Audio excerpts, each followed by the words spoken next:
Folks, Why Would You Ask That is a podcast that answers some of the weirdest questions.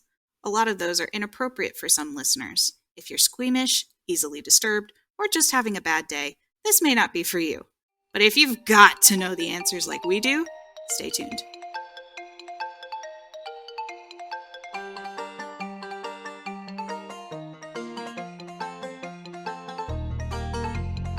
Shh! Quiet! Oh, Minnie. Why Would You Ask That? Presented by me, M, they, them, and just me today. Why? Well, we figured, you know what? It would be good to do some smaller, less intensive episodes. And with me and Karen and the big move, well, we got a lot of work ahead of us. But that aside, today I'm going to tell you guys about the Champawat Tiger. The fuck is that? Well, it's one of the most, I guess, notorious man-eaters in the world. Now, I'm talking about specifically, this tigress holds the Guinness World Record for most tiger fatalities. This one singular tiger. And she was called the Champawat Tiger for the area that she was caught and eventually killed in. This was the Kumaon district of India. And she didn't actually start off there. So, let me pull up my notes, because I take those too. Alright, here we go. Northern India. Man-eaters, they're a thing. Enough so that a man kind of made a career off that. We'll talk about him in a minute.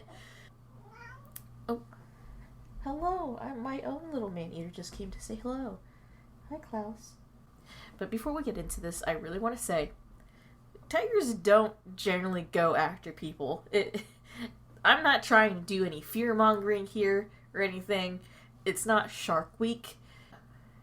The Champawat Tiger is an exception, not the rule. So she kind of had her own circumstances that pretty much turned her into the Velociraptor from Jurassic Park, Clavicle, But as of right now, tigers are still on the endangered list, with several subspecies critically endangered. Bengal tigers are currently up to about 4,500 individuals in the wild. And, well, the concern is real. So, back to India, or really Nepal, because she started out in Nepal. The Champawat Tiger, in between 1900 and 1902, or 1903, depending on where you look. Look, I had all these conflicting dates, because nobody could really tell you when it started. It's just, at some point they noticed, that's a lot of people, and this is probably the same tiger. She killed 200 people in Nepal. People could not find her to kill her. People kept failing to kill her until the Nepalese army decided to force her across the border into India, where she roamed and killed another 236 people. So what they did was pretty much they formed a beat, which is they have a long line of people making loud noises to irritate the tiger and flush her in a certain direction. So you did hear those numbers correctly, 200 and 236. The official documentation from primary sources and the Guinness World Book of Records is 436. So 436 is what we're going to stick with. So 200 people down, she goes into India. And there she starts her reign of terror. She primarily hunted during daytime hours, targeted women and children. It didn't matter if they were in groups or alone. She would just get a straggler. In 1907, a man named Jim Corbett was requested by the government, or by people who were happened to be around. Listen, I'm tired. Jim Corbett was requested to hunt the tiger. So he named 2 conditions. And I'm going to read it directly from his own writing in fucking 1938. 2 conditions I made, however. One, that the government rewards be cancelled, and the other, that the special shikaris and regulars from Elmora be withdrawn. My reasons for making these conditions need no explanation, for I'm sure all sportsmen share my aversion to being classed as a reward hunter and are as anxious as I am to avoid the risk of being accidentally shot. These conditions were agreed to, and a week later, Berthoud paid me an early morning visit, and informed me that the news had been brought in during the night by runners that a woman had been killed by the Maneater at Pali, a village between Dabidura and Dunagat. So Corbett goes to this little village at Pali. 50 people. Everybody was so fucking scared that nobody left their home for like 3 days. So he shows up. They're like, oh, thank goodness. Oh, my God. He has her in there, and first night he has his people stay in a room, and he takes Lookout alone. All by himself. Which he realized while he was out there is a stupid idea. Quoting him again, I had spent many nights in the jungle looking for game, but this was the first time I'd ever spent a night looking for a man-eater. The length of road immediately in front of me was brilliantly lit by the moon, but to right and left the overhanging trees cast dark shadows, and when the night wind agitated the branches and shadows moved, I saw a dozen tigers advancing on me, and bitterly regretted the impulse that it had induced me to place myself at the man-eater's mercy. I lacked the courage to return to the village and admit I was too frightened to carry out my self-imposed task, and with teeth chattering as much from fear as from cold, I sat out the long night. As the gray dawn was lighting up the snowy range which I was facing, I rested my head on my drawn-up knees, and it was in this position my men an hour later found me, fast asleep. Of the tiger I had neither heard nor seen anything. Yeah, dude went out there and fell asleep. He was so fucking spooked. That day, his people were asked, hey, can you watch us while we harvest wheat and don't starve to fucking death? Because we can't go outside just in case the tiger comes and kills everybody. Oh, yeah. So, they watched over these people. They hung out for a little bit. And they studied what had once happened before. He went hunting and got the goodwill of people in general. Bringing in, goats to eat. And checking out past murder scenes, I guess you could say. Kill areas. I don't know what the word would be. And he finds that, yes, indeed, the tiger tends to go after people who are weaker, smaller, less able to fight back. And there's some really grisly details of people just seeing victims get carried off by this tiger. But of course, Jim Corbett has this weird sense of humor. And while he's talking about all this and trying to figure out ways to lure the tiger, he says, I would like to interrupt my tale here for a few minutes to refute a rumor current throughout the hills on this, and of several subsequent occasions, I assumed the dress of a hill woman and going into the jungle attracted the man-eaters to myself and killed them with either a sickle or an axe. All I have ever done on the matter of alteration of dress has been to borrow a sari, and with it draped round me cut grass, or climbed into trees and cut leaves, and in no case has the ruse proved successful, though on 2 occasions, to my knowledge, man-eaters have stalked the tree I was on, taking cover on one occasion behind a rock, and on the other behind a fallen tree, and giving me no opportunity of shooting them. So yeah, he wants to make it very clear that he did try dressing up, but he didn't dress up all the way like a lady. Only a little bit like a lady, and none of the animals fell for it. The next killing lured him out from Pali and into Champawat, which, the tiger is named after.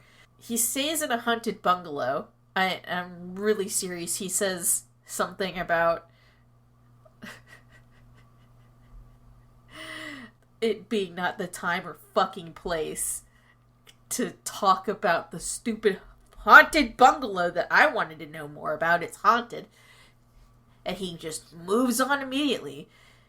A woman dies, and he goes chasing after her. The attack was so fresh that there was a trail of blood bleeding through the forest. And Corbett followed as hard as he can, but because, one, he had a hangers-on who had decided to come because he was told to, and two, the terrain was difficult for him to traverse. He wasn't able to catch up. So, what they ended up doing was they organized a beat, which I mentioned earlier, is just lining up a whole group of men and loud noises to flush out the tiger. Apparently it was really hard to get all these people lined up on a cliff fucking half a mile wide and start going. Guns going off, pans, boom, boom, boom, boom, boom.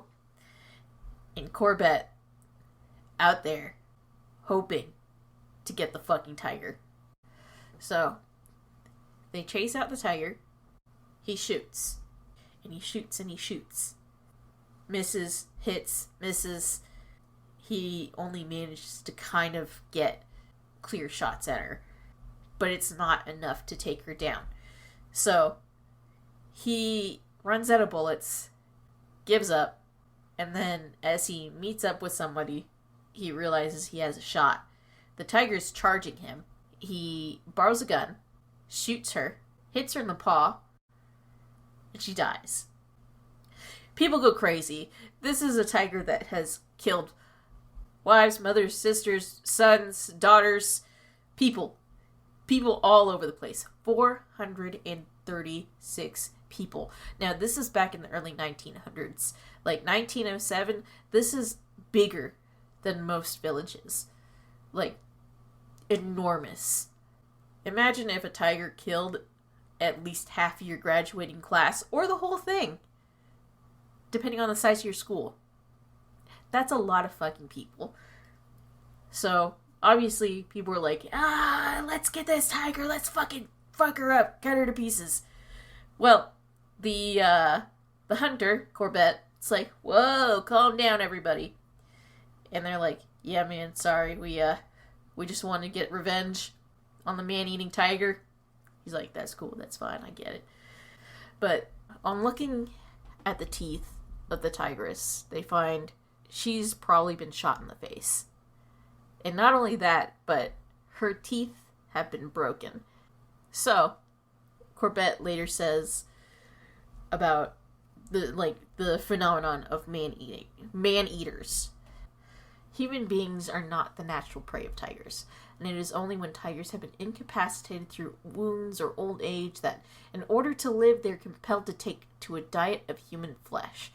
A tiger, when killing its natural prey, which it does either by stalking or lying in wait for it, depends on the success of its attack on its speed, and to a lesser extent on the condition of its teeth and claws. When, therefore, a tiger is suffering from one or more painful wounds, or when its teeth are missing or defective, and its claws worn down, and is unable to catch the animals it has been accustomed to eating, it is driven by necessity to killing human beings. The changeover from animal to human flesh, I believe, in most cases, accidental. Like, this guy hunted man-eaters for a living, and he realized that, these are endangered creatures. They're animals.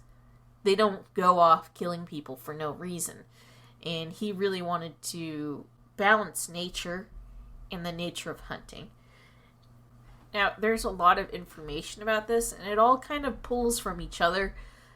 I would recommend you read the primary account from Jim Corbett. He wrote about it in Maneater of Kumaon.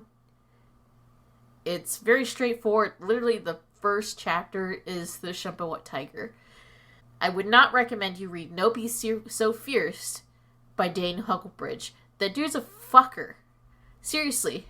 I'm sitting there trying to find a good account of this shit, and he opens up with some racist bullshit like, oh, a Nepalese boy, he tasted of British gin and cigarettes, and he no longer saw the ways of his people, and so he did all this stuff. Dude wrote like 10 solid pages of something, and he's like, and anyway, that's what I think happened. And he opens up with, nobody knows what happened, but here's what I think happened. Writes this whole made-up fucking story, and then he just goes,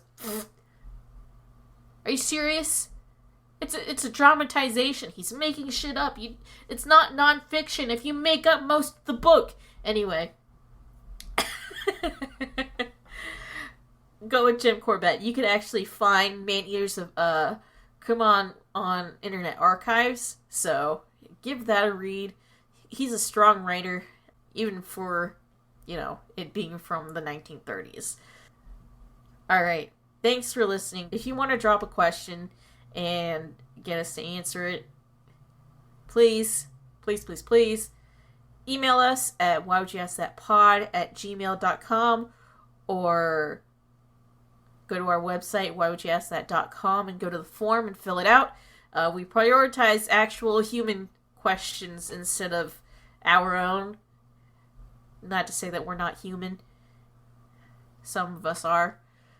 But your questions will be answered by all 3 of your hosts, instead of just one person awkwardly talking to themselves.